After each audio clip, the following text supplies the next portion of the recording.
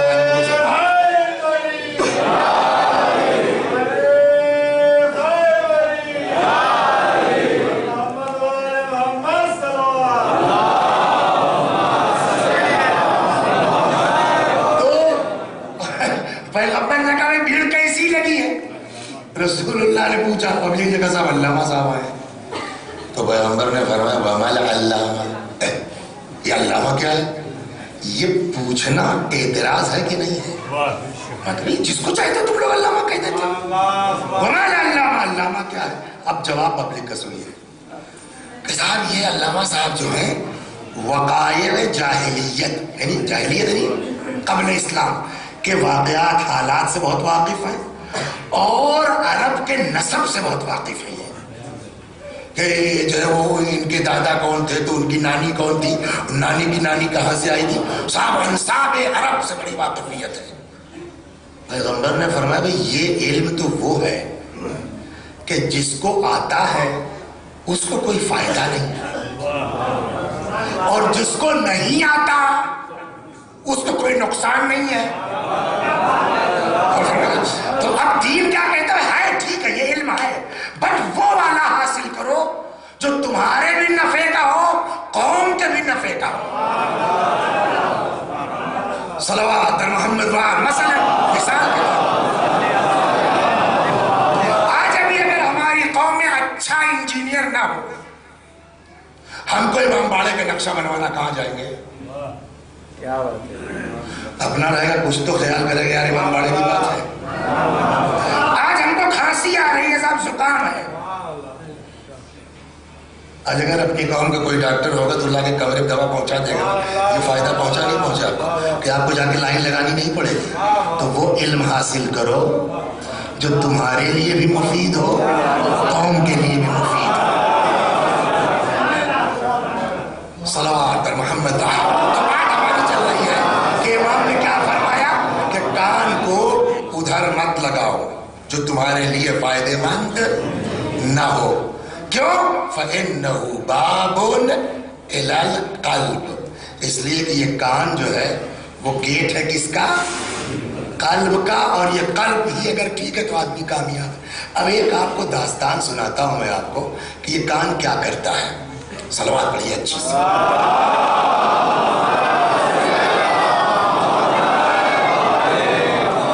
مدینے میں دو قبیلے زبردست آپس میں گڑبڑیشن ان کے اندر، ایک کا نام ہے اوس، ایک کا نام ہے خزرج۔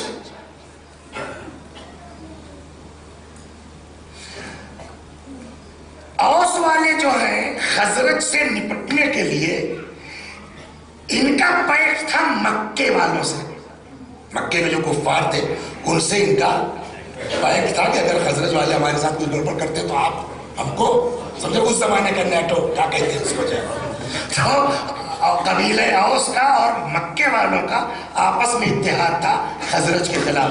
کچھ معاملہ گڑبڑ ہوا، اوس و خزرج میں کچھ اختلاف، لڑائی کی نوبت آئی، تو اوس والوں نے بھیجا مکہ آدمی کہ جاؤ یار بات کرو مکے والوں سے کہ تھوڑا سپورٹ کریں۔ تو ایک شخص ہے جس کا نام ہے اسعد ابن زرارہ، اسعد ابن زرارہ، یہ انصاری، یہ مدینے سے آئے مکے کے کفار سے کہے کے لیے مدد کے لیے کہ خزرجیوں کے مقابلے ہماری مدد کرو۔ اس سے جا کے جو ملے نام اس کا عتبہ تھا ظاہراً، تو اس نے کہا یار تو بڑے غلط وقت پر آ گئے ہو، آج کل تو ہم لوگ خود بڑے ٹینشن میں ہیں۔ نہیں لڑ نہیں رہے، اب سنا رہے کیا چکر ہے، صلوات پر محمد۔ آج کل تو ہم لوگ خود ہی یار ٹینشن میں، کیوں؟ کہا وہ ایک جوان نکل آیا، وہ ہمارے خداؤں کو برا کہتا ہے، اور وہاں جو ہے وہ خانہ کعبہ میں بیٹھ جاتا ہے چند لڑکوں کو لے کر کے، اور ان کو صاحب عجیب عجیب باتیں سکھاتا۔ سنو تم آئے ہو نا، تو ہم لوگ تو اس ٹینشن میں ہیں، بھائی آئی ایم ویری سوری، ہم آپ لوگوں کوئی اب مدد نہیں کر سکتا، ہم تو یہیں پریشان ہیں اپنے کیس لے کر کے، اور تم سے بھی گزارش ہے۔ پتا نہیں کیا اثر ہے اس کی زبان میں یار، وہ جو گیا پھنسا۔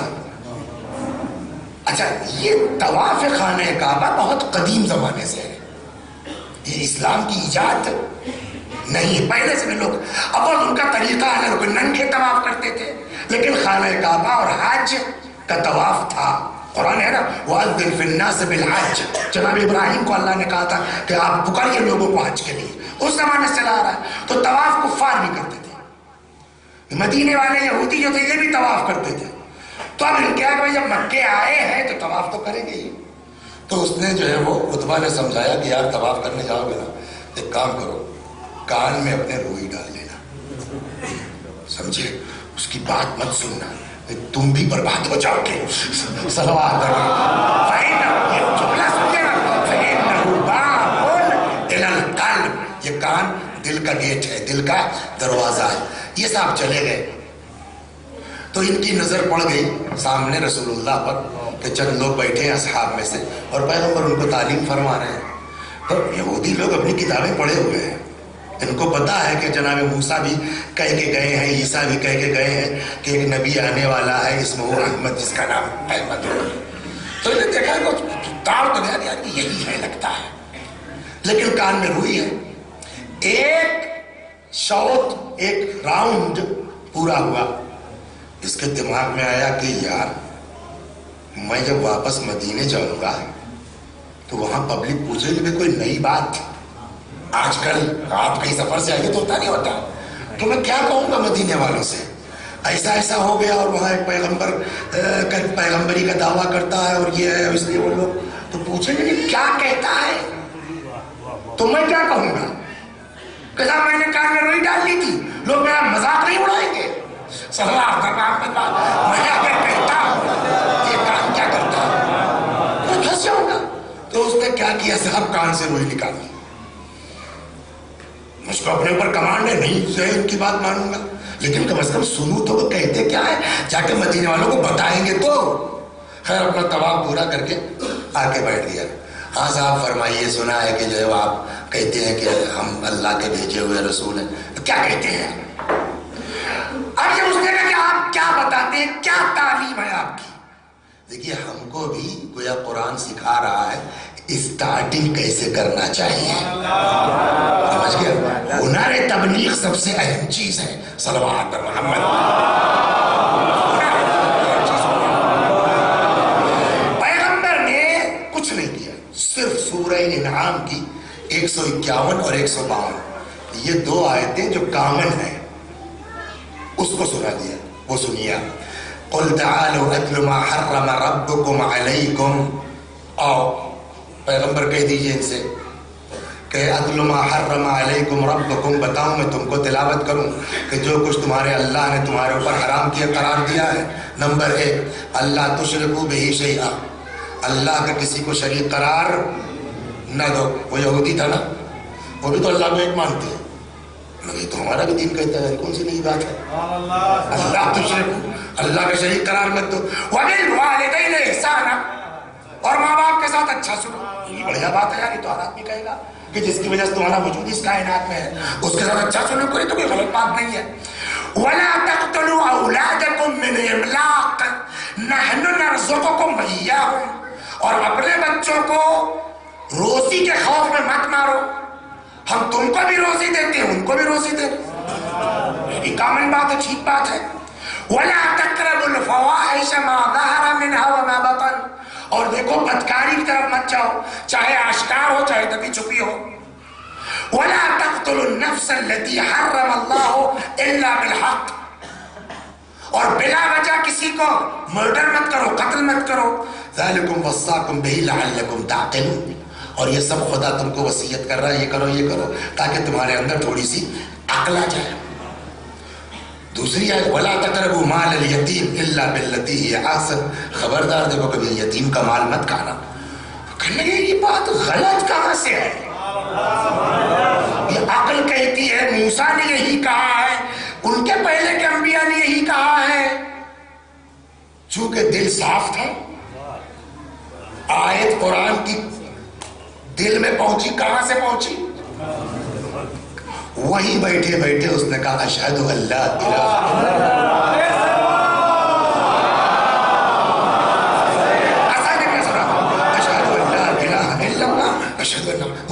گیا, کلمہ پڑھ لیا. یہ ایک چیز ہے, کتنا بڑا کام ہوا اس سے, ایک روئی نکالنے سے, کان کو صحیح جگہ لگانے سے. وہاں سے چلے گئے, مدینے پہنچے, لوگوں نے کہا کیا اثر, تو اس نے پورا قصہ سنا دیا, تعلیمات اس نے سب بتا دیا. 1 ہوا, 2 ہوا, 3 ہوا, 4 ہوا, 10 ہوا, 20 ہوئے, 50 ہوئے, مدینہ ہو گیا. اتنے ہو گئے کہ اللہ نے کہا اب آپ کو وہاں پناہ مل سکتی ہے, آپ چھوڑ دیجئے مکہ. سچا, وہ ہجرت کر کے مدینے چلے گئے. تو اس پورے اسلام کو ترقی جو ملی ہے ایک کان کے صحیح استعمال کی وجہ سے.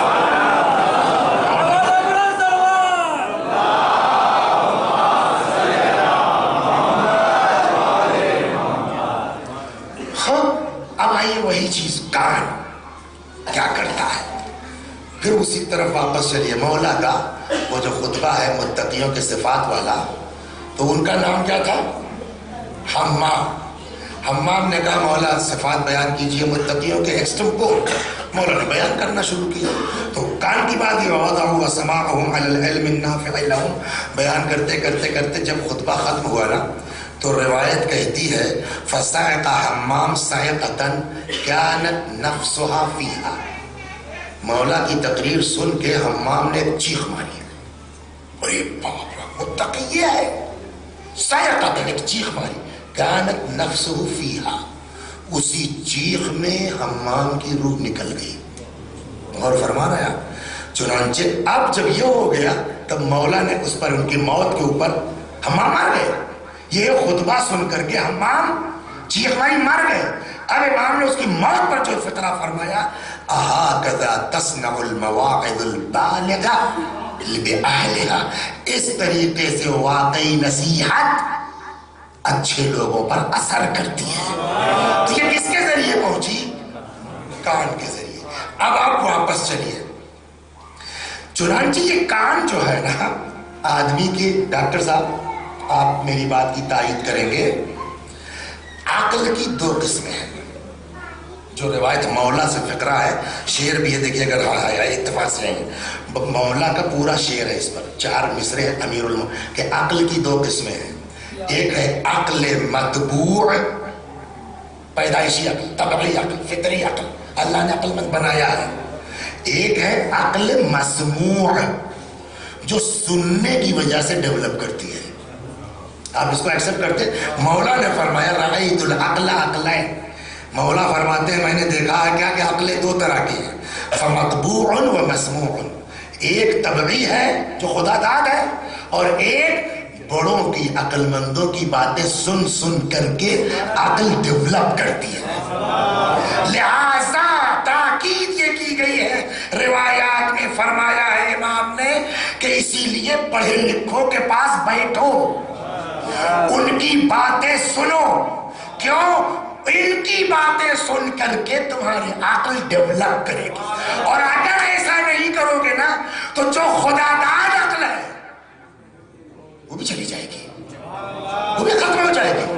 چنانچہ فرماتے من ترک الاستماع من ذوی العقول, جو عقل مندوں کی باتیں سننا چھوڑ دے گا, ماتا عقلو, تو جو عقل ہے وہ بھی ضائع ہو جائے گی. صلوات محمد